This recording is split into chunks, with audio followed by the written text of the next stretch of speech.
Queridos amigos, irmãos, que a paz de Deus, que a bênção de Jesus, que o manto aveludado de Nossa Senhora, Mãe de Jesus, nos envolva nesta noite, começando a ficar frio.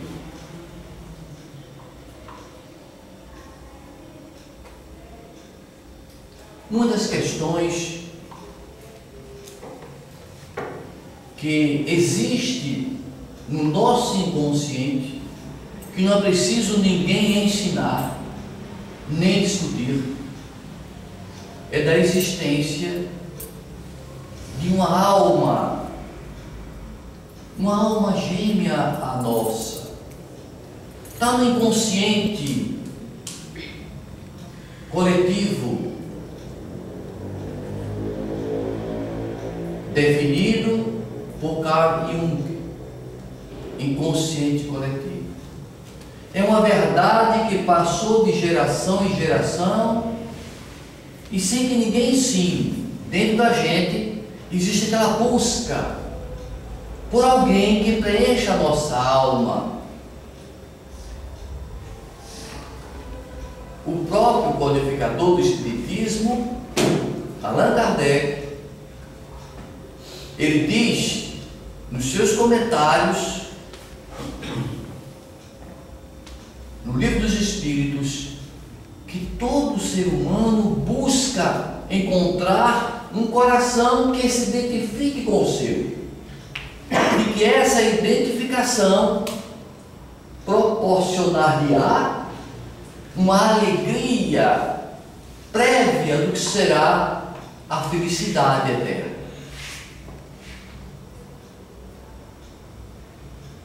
Mas há uma questão aí a ser discutida. Ainda que a alma gêmea exista, como nós admitimos que sim, não adianta procurá-la. Não adianta. Primeiro porque a alma gêmea nossa não terá na testa o nome, eu sou sua alma gêmea. Não tem. Então, já que não conseguimos identificar quem é nossa alma gêmea, não vai adiantar procurar. Não vai adiantar. O que fazer então? Deus, na sua sapiência, coloca no destino da gente um encontro fortuito de almas que vão viver juntas. É um anjo da guarda de perpetuição, é alguém que mora num estado e vai morar no outro, é uma correspondência, uma coincidência, entre aspas, que faz as pessoas se encontrarem, se enamorarem e se casarem. Mas essa inquietação de dizer, será minha alma gêmea? É ingenuidade. É ingenuidade. Porque isso não é o importante. Não é importante. Como não é importante você saber quem foi no passado. Você saber o nome do seu guia. O importante é você mudar. É você melhorar-se. O importante é você amar. De que adianta você dizer assim, eu li escrito na testa dela, ou no caso, ela dizer na testa dele, eu sou sua alma gêmea. De que adianta ver esse letreiro se ele não tratar bem? Se ele não cultivar essa amizade? De nada valeu. Mas qual a importância se a gente não se lembra quem foi nossa alma gêmea, quem é nossa alma gêmea? Se a gente não sabe, se não é importante, porque se fosse importante Deus faria se lembrar. Mas é importante quanto à origem. Deus criou almas gêmeas. E eu procurei entender o porquê Deus criou casais, almas gêmeas. E eu compreendi por quê. É porque se nós, recém-vindo da floresta, das selvas, sem autocontrole emocional, afluindo a flor da pele, os instintos, os desejos, da sexualidade, da reprodução, como é que iria se controlar se todas as mulheres para os homens e todos os homens para as mulheres seria indiferente, tanto faz um como tanto faz o outro? Mas Deus, na sua sapiência, coloca na origem, no nascimento do Espírito, os pares, os casais, para que, quando a gente no jornadear evolutivo, a gente está com um ou outro amor e diz: esse amor não me satisfaz, porque não caia dentro da minha alma, e vai procurar qual é aquela que caia com você.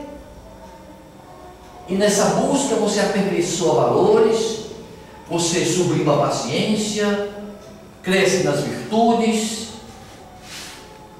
e aquela pessoa com quem você se identifica mais lhe dá tranquilidade, lhe dá serenidade, vai indicar que não é só de sexo que vive o homem. Não é preciso só o sexo.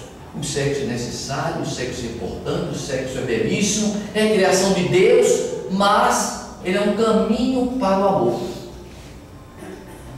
E a existência de alguém que preencha meu coração vai me trazer uma paz, uma serenidade, e vai diminuir esse desejo de busca de outras aventuras, porque eu estou satisfeito com quem eu vivo. Portanto, Deus, na sua origem, quando criou o Espírito, tanto é que está lá no livro dos Espíritos que o Espírito não tem sexo.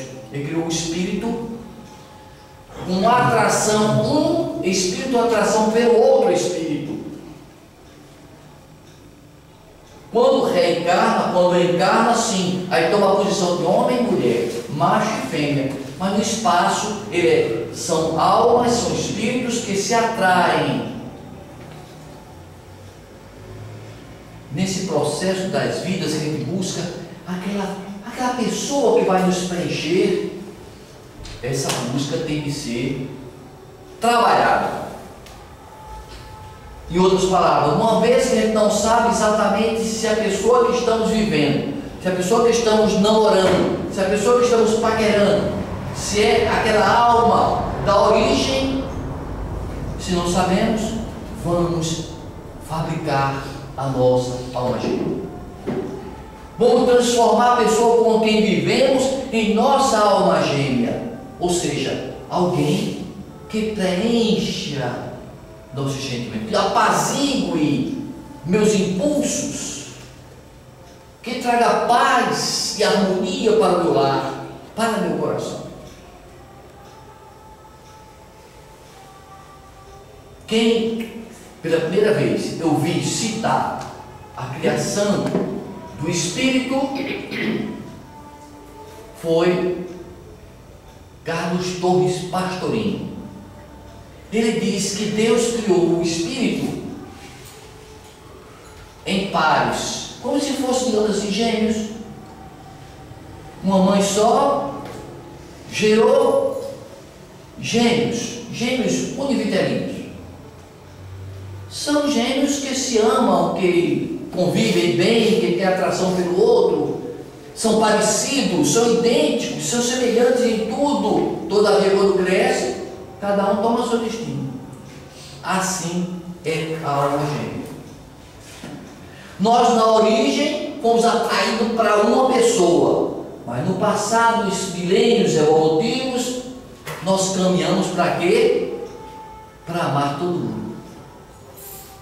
A função da alma gêmea é na origem do tempo da selvageria, nessa idade mais ou menos nossa, mas à medida que nós vamos evoluindo, não precisamos nos vincular a uma pessoa precisamente, porque já estamos desapegados dos excessos, do sexo desenfreado, já estamos e somos já mais espiritualizados.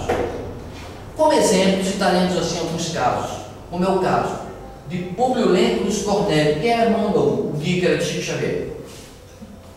Públio Lentulus Cornélio, ele é casado com Lívia, e Lívia evoluiu muito, e ele se atrasou um pouco.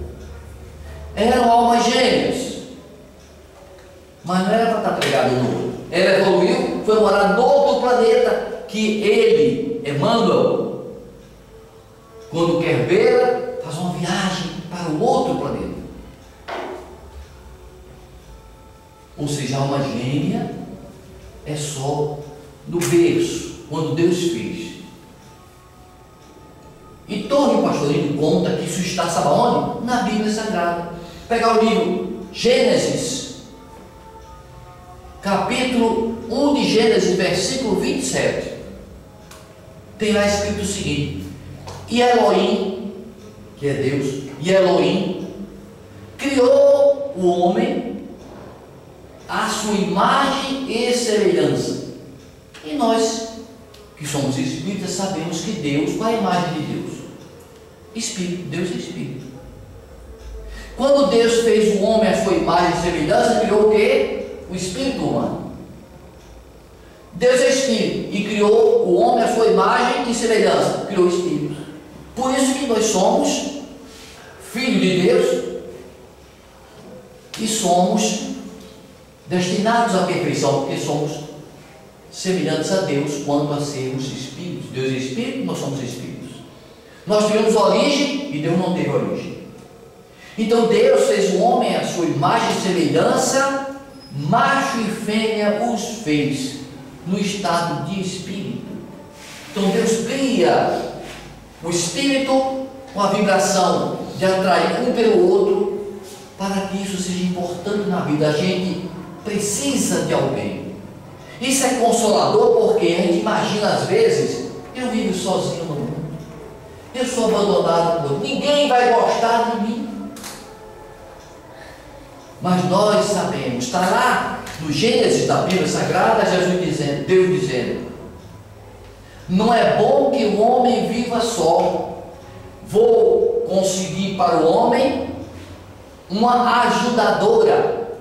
Uma ajudadora. Escutaram bem? Muitos homens pensam que ele arranjou uma escrava. Não é, é uma ajudadora. É alguém que vai ajudar no seu processo evolutivo. Ele, o homem, é um ajudador da mulher. A mulher é uma ajudadora do homem.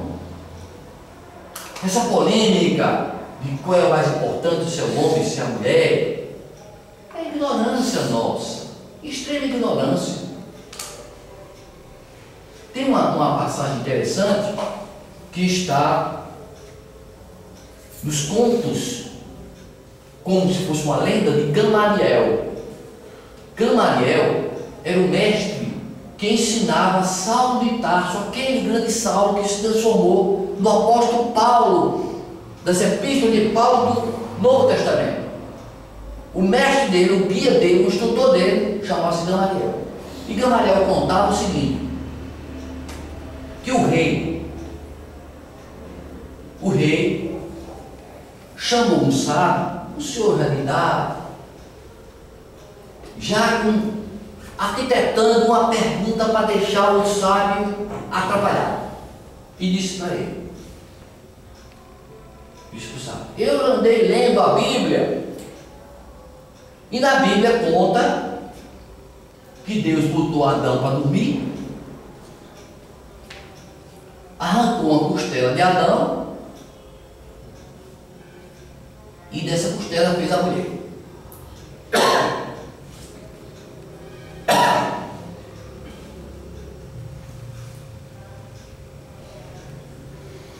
Portanto, disse o rei para o sábio, o Deus que você crê é ladrão. Botou para dormir o Adão e roubou a costela. E o sábio ficou sem ter resposta, porque era que estava escrito na Bíblia. Chegou em casa e comentou com a filha: mas papai, o senhor não respondeu nadinha para o rei? Eu fiquei sem assunto. Não, papai, deixa que eu resolva esse problema. A filha do sábio: eu vou amanhã falar com esse rei, para provar que a mulher é importante. Chegou lá: ô rei, quem é que quer falar comigo? Você é a filha do sábio, manda entrar.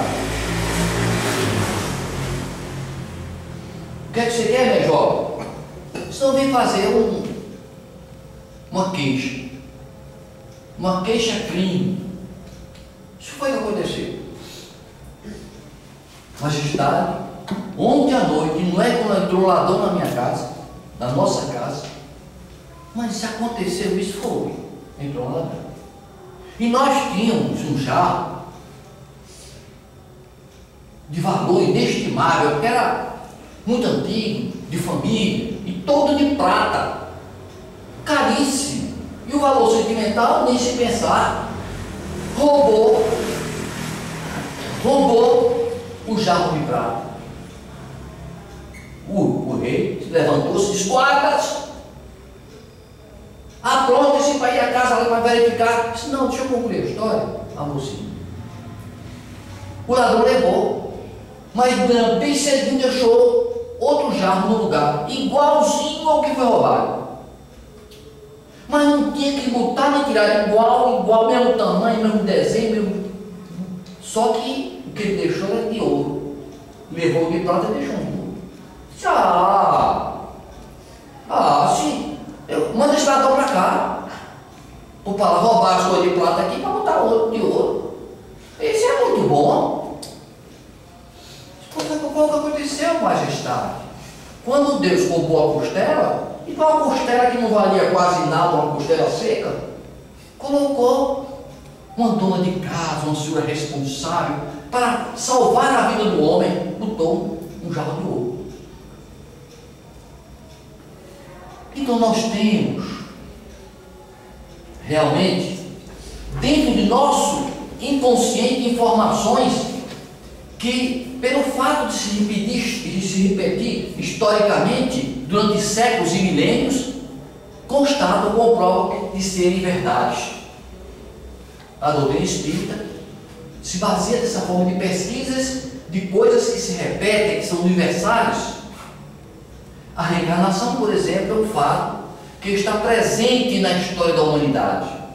Todos os povos têm esse relato de alguém voltar, ora voltar como um bicho, como um lagarto, como um jacaré, mas não importa. A ideia de voltar está no subconsciente, no inconsciente coletivo da massa humana. Quando alguém argumenta, fala que deve ter várias esposas ou vários maridos, usar a poligamia, isso não está no inconsciente coletivo. Não está.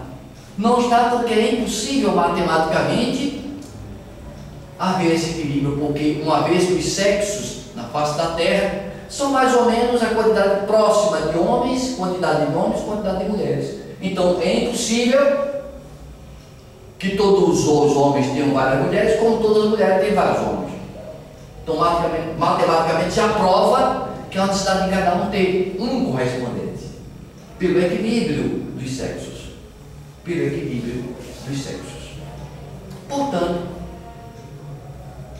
estudando o Evangelho de Jesus, vendo o processo evolutivo da espécie humana, Jesus, ele comenta em Mateus capítulo 22, lembrando os antepassados, quando ele diz assim: veja o que está escrito nos livros antigos: eu sou Deus de Abraão, de Isaac e de Jacó. que já morreu há mais de 1000 anos. Eu não sou Deus de mortos, mas Deus de vivos.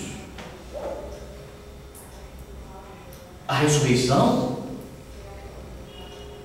após a ressurreição, não se casam nem se dão em casamento. Viverão como anjos. Ou seja, em Mateus capítulo 22, Jesus deixa claro que no mundo espiritual, quando a gente evoluir, chegar ao estágio de anjo, não precisa mais casar. Ok? Por que não precisa mais casar? Porque o homem já adquiriu todas as qualidades da maternidade e do amor que a mulher detém. E toda mulher já adquiriu toda a energia, toda a racionalidade do homem. Então já estão perfeitos, já estão íntegros. Então não necessitam mais estar vinculado a alguém, ou seja, a figura da alma gêmea, ela desaparece. Ela é temporária.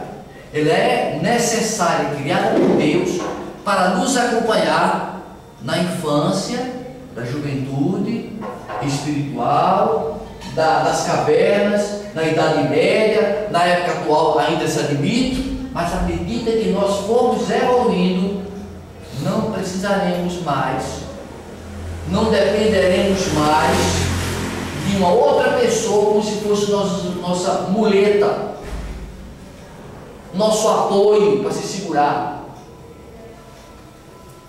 A evolução se dá pela eternidade. O nosso caminho é sermos perfeitos. Portanto, existe alma gêmea? Existe. Devemos fazer o que para conquistar essa alma gêmea? Aí, existem vários artifícios para que se viva com alguém e transforme esse alguém na sua alma gêmea. Primeiramente, se a gente trata bem alguém, a gente fica cativando esse alguém. E quando a gente cativa alguém, esse casal, essa dupla, essas pessoas tornam-se parceiras, companheiras, de dividir o peso da cruz, de socorrer, de amparar, caminharão junto um do outro. Não importa responder a questão, é minha alma gêmea que Deus criou há 2 bilhões de anos atrás? Pode. Deus criou igual aos pais, primeiro, para que não acontecesse de um ser melhor que o outro. Ah, porque quando eu fui feito, Deus fez primeiro, caprichou mais. Outro, não, eu fui o segundo sai mais perfeito que o primeiro. Isso não existe. Deus fez tudo ao mesmo de pares. Para quê? Porque cada um busque alguém. Ou seja, nós temos nesse universo sempre uma ressonância de amor no nosso coração. Mas como dissemos, nós caminhamos para aprender, primeiro, a amar só o cônjuge. Só o cônjuge. Depois ama o cônjuge e os filhos. Ampliou um pouco. Depois ama o cônjuge e os parentes, os aderentes. Se sacrifica por eles, é capaz até de matar para defender um familiar. Mas quando ele cresce mais, torna-se espírita, aí faz campanha do quilo, vai socorrer o mendigo, o pobre que me pediu uma esmola, dá uma cesta básica, ajuda a velhinha, ajuda a gestante. A nossa família cresce. A gente está começando a entender que o nosso amor não pode estar preso só a alguém. Se assim fosse, de que teria valido a vida de Jesus aqui à terra? Se ele só amasse uma pessoa. Ele disse ainda mais: eu tenho outras ovelhas que não são deste planeta. Importa que eu as salve também.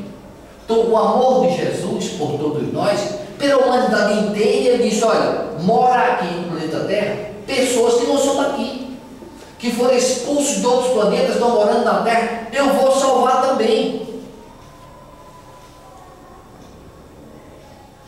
Ou seja, nós estamos necessitamos de desenvolver em nós o sentimento do amor verdadeiro. O instinto sexual, o desejo sexual, ele é importante para que a gente se vincule, para que haja procriação, para que a gente se apegue aos filhos, para que a gente aprenda a ter um amor que não exige troca, porque o amor dos pais pelos filhos é sem troca. Os filhos só dão trabalho, mas aquele sorriso lindo, papai, mamãe, vovô, é a coisa mais linda do mundo, comove a gente e a gente começa a aprender a amar, sem ser aquele amor interesseiro. Porque o amor do casal, às vezes, e muitas vezes, é um amor interesseiro. E daí surgem muitos problemas, porque um só quer abraçar se for abraçado, um só beija se foi beijado. Mas para filhos não. Nós estamos começando a desenvolver o amor sem condições, sem condicionado a nada. São chamados amores incondicionais. Quando a gente vai ficando velhinho, que os desejos sexuais vão diminuindo, a gente começa a exercitar o quê? O amor espiritual. Dois velhinhos se beijando, não faz sexo mais não. Mas bem velhinhos, mas se amam profundamente, aprenderam a amar com o coração, porque a sede do sexo está na alma, e a gente confunde, a gente mistura tudo. A gente, quando quer escolher alguém, pensando, será que é minha alma gêmea, vai escolher, o homem vai escolher a mulher mais bonita, mais bem feita, mais cheirosa, mas não é isso que ele deve procurar, não é isso que ela deve procurar no homem. A beleza física ou a riqueza financeira, mas o conteúdo, saber se aquela alma tem aquela energia, porque a alma gêmea é aquela energia que combina com a outra,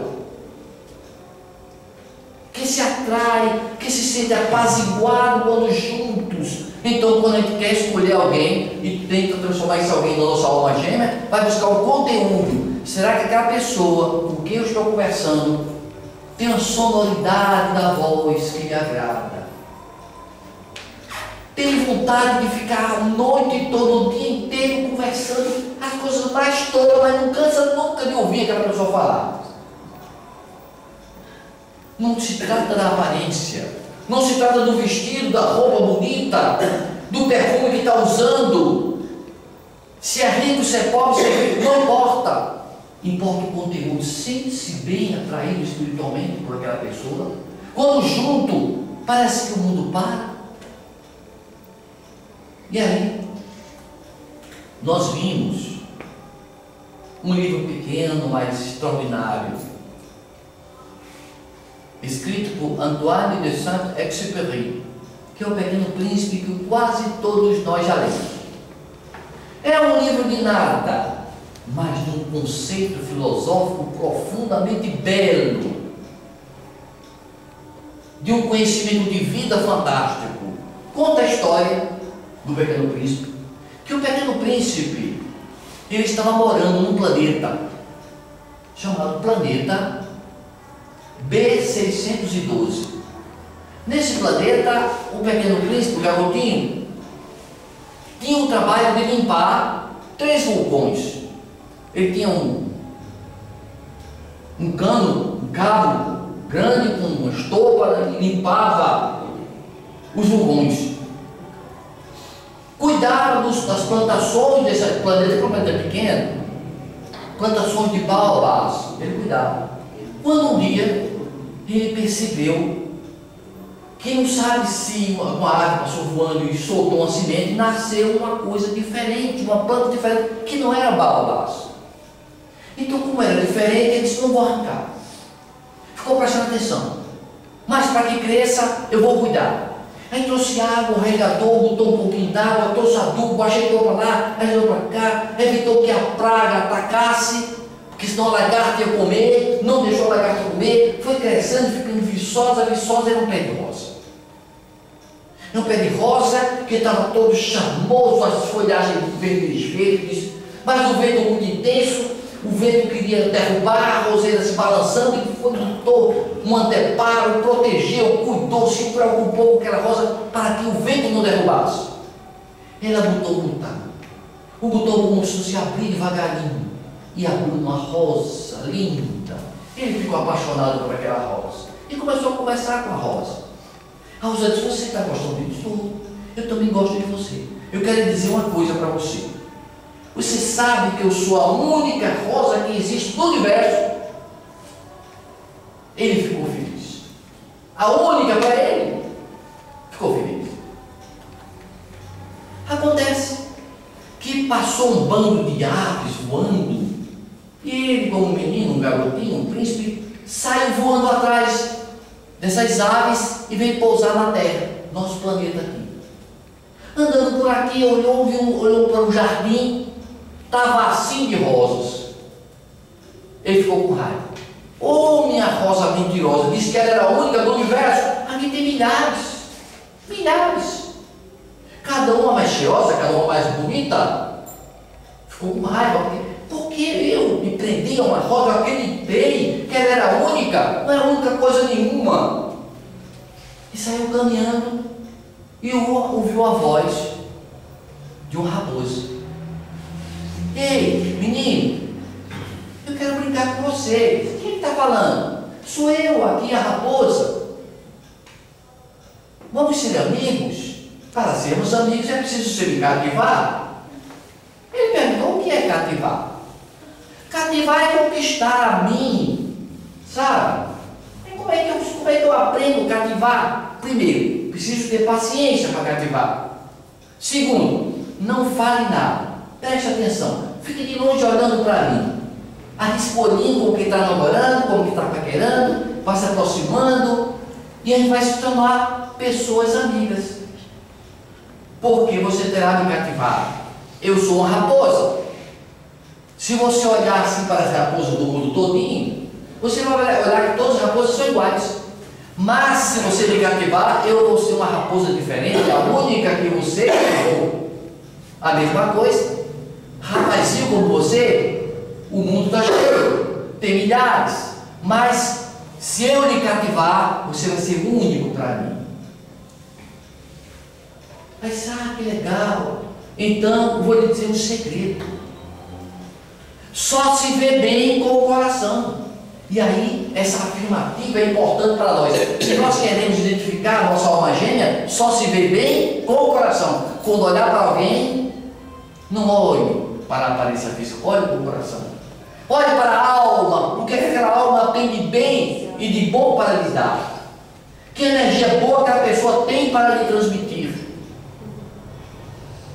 Isso que importa, só se vê bem com o coração. É o sentimento que importa para que a gente cative e seja cativado por alguém. Por isso que eu disse, não vamos nos preocupar com a nossa alma gêmea que possa ter sido interrogação. Vamos fazer a pessoa com quem convivemos a nossa alma gêmea. Porque nós vamos cativar essa nossa alma gêmea. Nós vamos ver bem com o coração. Nós vamos ver suas qualidades. Não vamos ver se é míope, se tem um problema na perna, se tem um problema se o cabelo está caindo, não importa. O que importa é o conteúdo. Só se vê bem quando se olha com o coração. E a raposa disse mais: lembre-se, o essencial é invisível aos olhos humanos.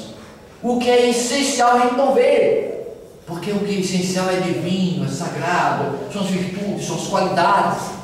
Não vamos olhar se o outro está criando ruga da pele, se está ficando fanhoso, se está ficando com problemas de locomoção, não importa. Importa saber se nós nos identificamos, se nós nos cativamos mutuamente. Isso pode ser feito e deve ser feito, porque a finalidade da nossa existência no universo é amarmos cada vez mais a todos os mundos, todas as pessoas.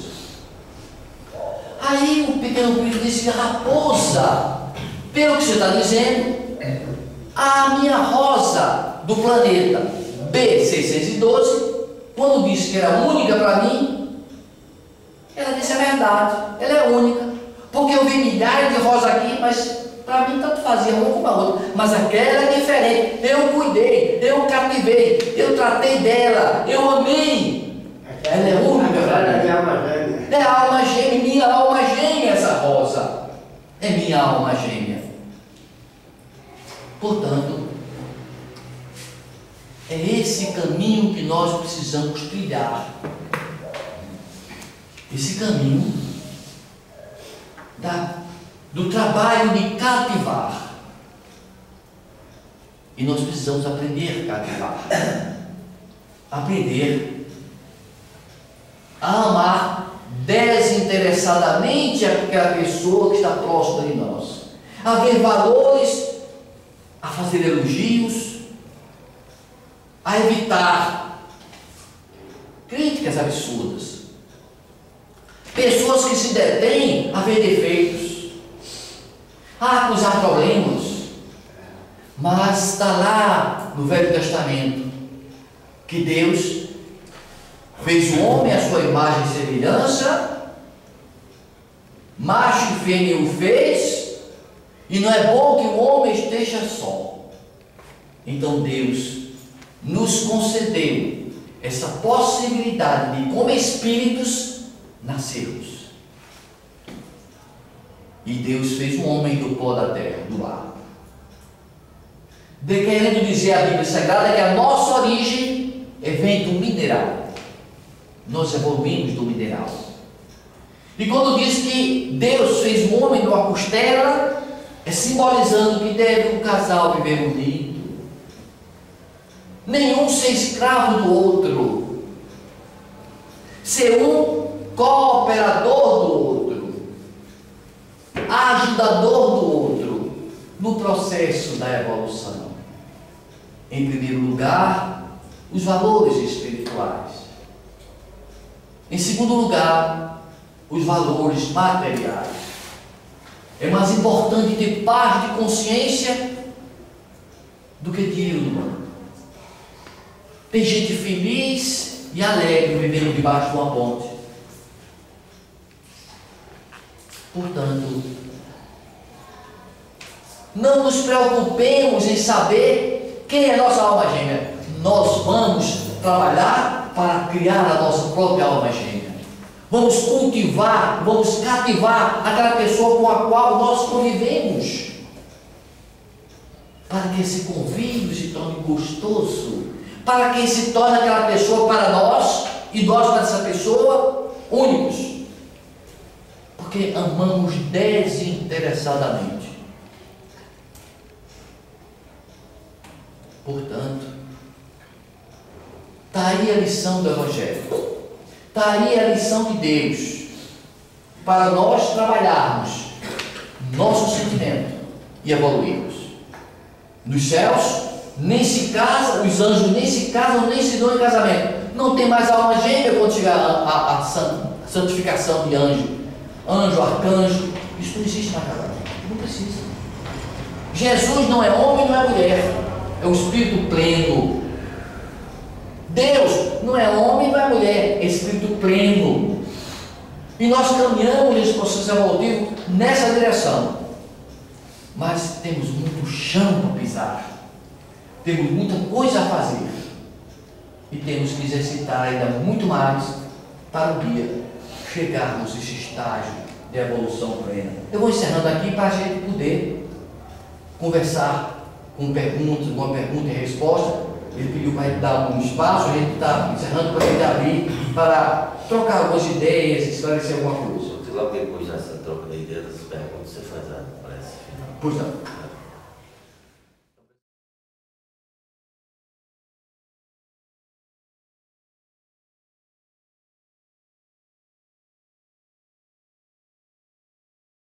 Nosso, que a gente não vá para casa com a Deus, eu devia ter perguntado isso. Ah, isso aí eu não perguntei não, porque achei que era bobo. Pergunta. A gente aqui está para trocar ideias, sabe? Para tentar esclarecer. Tem, na história da humanidade, tem aqueles casais que a gente fica sonhando. A história de Romeu e Julieta. A gente fica assim, sabe? Achando aquela coisa maravilhosa. Fatos e fatos similares existiram na história da humanidade. Fatos similares. A história de Abelardo e Heloísa na França, os grandes amores, a história de Dom Pedro I e Inês de Castro. Então tem várias histórias. A história que Emmanuel relata de Alcione, que Alcione convivia aqui na Terra com a alma gêmea de alguém. Esse alguém disse: sabe uma coisa, essa minha alma gêmea não quer muito questão, não gosta muito de sexo não, gosta do amor fraterno, aí não tem muito gosto não, eu vou atrás de outras. Ele ficou atrasado, cheio de obsessores, com várias mulheres, nas trevas, num grau, e ela, Alcione, evoluiu e foi morar no sistema Sirius, super evoluído.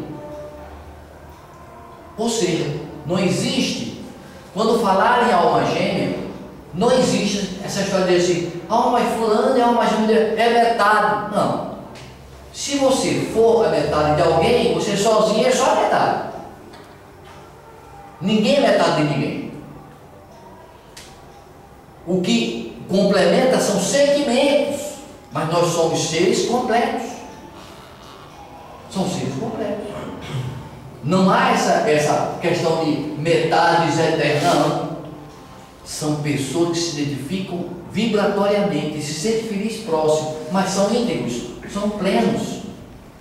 Portanto, se vocês quiserem aí fazer alguma pergunta sobre a alma gêmea, sobre essa questão, ou mesmo próxima, se a gente souber, a gente vai aqui, sabe, conversar e fazer um comentário. Realmente, no início, eu não estava conseguindo entender. Você fechou a palestra muito bem agora no final. A alma gêmea não é a metade. Exatamente. Porque nós somos filhos de um ser absoluto e somos absoluto. Aliás, em completo, somos completos. Somos completos. Então, acho que fechou isso aí. Uma outra coisa também que eu acho interessante é quando você encontra a sua parceira, né? Você sublima com paciência, partilha emoções. Isso é uma das coisas que você precisa comentar mais. Pois é, viu? A gente tem que ter paciência com o outro. Primeiro, por quê? Porque ninguém aqui na Terra é perfeito. Um cidadão, conta uma lenda assim, bem sertaneja, o cidadão pegou e disse: sabe uma coisa, eu vou vender as terrinhas e vou procurar minha alma gêmea. Aí, vou procurar uma mulher que seja perfeita. Mas, rapaz, tu és doido, deixar o sítio aqui. Ela não quer não. Vendeu tudo, pegou uma sacola de dinheiro, botou nas costas e só viajando pelo mundo. Isso viajou de trem, de navio. Passaram-se anos e ninguém teve notícia mais dele. Mas o pessoal do sítio, uma vez viajando para a Europa, passando numa praça da Europa, ele estava sentado num banco de praça. Fulano que é que tá, deu um abraço, vem você aí, rapaz. Eu disse a tu, rapaz, que não valia a pena tu andar procurar uma mulher perfeita. Não existe mulher perfeita, existe. Eu achei. Achou, se achei. E não casou, se casei não. Por quê? Porque saiu, gastou tudo, vendeu tudo atrás de uma mulher perfeita que era alma gêmea. E quando disse que achou, não casou, por quê? Não, porque ela também estava procurando um homem perfeito. Eu estava muito defeito. Ela procurando um homem perfeito e ela procurando uma mulher perfeita. Não deu certo. Porque nós temos defeito. Quando a gente botar na cabeça a minha alma gêmea, não há alguém que vem batendo asa, não. É tão humana essa pessoa quanto nós. Tem problemas iguais a nós, semelhantes a nós. A única diferença do relacionamento de alma gêmea com não alma gêmea é o quê? É que aquela que é a alma gêmea seria mais tolerante, seria menos cheia de desejos de sexualidade, porque estaria mais feliz facilmente só em estar perto. É a sintonia a sintonia. Da diferença, né? É o complemento do outro. Era a sintonia emocional do outro. Daí porque muitos encontraram a alma gêmea, mas não veio, não deu certo. Sabe por quê? Porque não queria. Minha alma gêmea é muito devagar, eu quero aventura amorosa, eu quero excesso. Aí se atrasa. Quem vê a história de Ivone Pereira, lê os livros de Ivone Pereira e vai ver que ela conviveu com sua alma gêmea, que era Roberto de Cadarina, várias existências. E várias vezes ela o traiu por causa de outros amores, paixões humanas. Então a alma gêmea não quer dizer que a pessoa está garantido, não. Se você não cativar, se você não cuidar, você desperdiça aquela alma gêmea. A alma gêmea é aquela paz. Mas quem tem o fogo ateado nos desejos, vai se embrenhar em problemas. E um dos dois vai evoluir, como Alcilde evoluiu, como Lívia de Providência evoluiu, e vai ficar na retaguarda. Porque Deus criou a alma gêmea para incentivar a gente a se saciar com vibração de sintonia emocional e não apenas com sexo.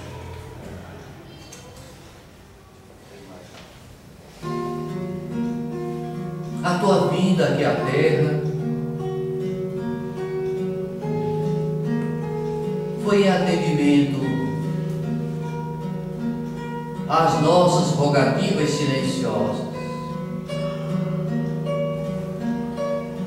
Eram guerras, eram prantos, eram clamores que chegavam aos céus, porque nós não tínhamos esperança. Vivíamos sem horizontes, não sabíamos o nosso caminho a seguir. E tu ouvistes os nossos lamentos, e tu vieste para este mundo e te misturaste entre os seres humanos mais pobres, mais pecadores, conviveste com os mais humildes, com cegos, paralíticos, desesperançados.